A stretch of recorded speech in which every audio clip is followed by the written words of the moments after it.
ComAir's application for voluntary business rescue further shows the strain the aviation industry is under. The owner of Kulula.com and the local operator for British Airways says its decision is to safeguard the interest of the company, and it comes as a result of the COVID-19 crisis, which has disrupted the implementation of a turnaround plan. The latest at ComAir comes hot on the heels of a crisis at South African Airways, whose future is uncertain. Aviation experts say the sector urgently needs government support to prevent more companies from going under.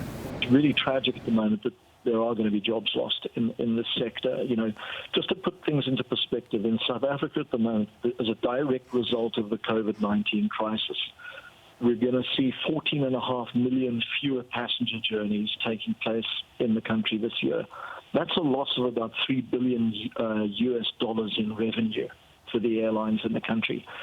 And at risk there are about 252,000 jobs across the air transport and tourism sector.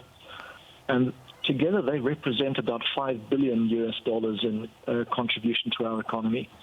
So the stakes are very high, and really government needs to start coming to the party now.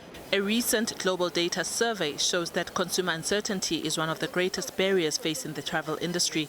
According to the data, 70% of South African respondents say they're still extremely concerned about the impact of COVID-19. 74% believe that conditions will worsen over the next 6 months. Meanwhile, gaming company Phumelela has hinted going the voluntary liquidation route as well. On Monday, it issued interim financial results for the 6 months ended 31st January 2020, where it lost a combined 115.1 million rands. It says betting turnovers remain under pressure in the country, where at least 40,000 jobs are at risk. Phumelela says horse racing requires a national reorganization, as the current funding model no longer functions in the best long-term interest of the industry. A number of other industries are bracing for the worst due to the pandemic. The car manufacturing industry says before the COVID-19 crisis, government had crafted a plan to supercharge the sector to help revive the struggling local economy.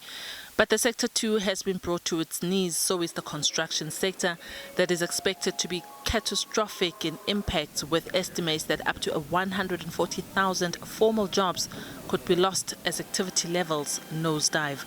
Diabosito, SABC News, Johannesburg.